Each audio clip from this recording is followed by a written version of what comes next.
In just a matter of hours, the Colts managed to transform the future of their wide receiver room just early on in this legal tampering period heading into the NFL's free agency in spring of 2026. I'm Nathan Brown, your Colts insider with the Indianapolis Star. Let's break down a couple of these big moves that will affect the future of the Colts wide receiver room. First, of course, just a couple minutes into the NFL's legal tampering period, Indy Star was able to confirm with multiple league sources that Alec Pierce, the budding young wide receiver, signed a new 4-year deal worth as much as $116 million to stay in Indianapolis. That includes $60 million due at signing and a signing bonus as much as $84 million fully guaranteed for Pierce to stay home and not really test the waters in free agency like he spoke of wanting to do last week on Kay Adams' Up and Adams show.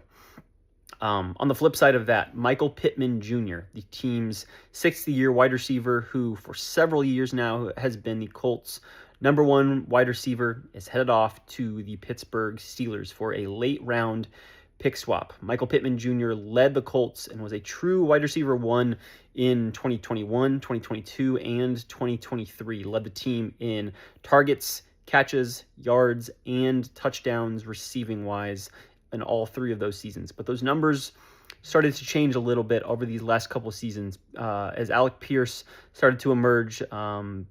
Rookie tight end Tyler Warren also came into the fold this year, and the Colts were set to pay Michael Pittman Jr. $22 million in base salary in 2026, as well as a $2 million roster bonus to go with the $5 million in his prorated signing bonus on his 3-year deal that was initially signed in March 2024.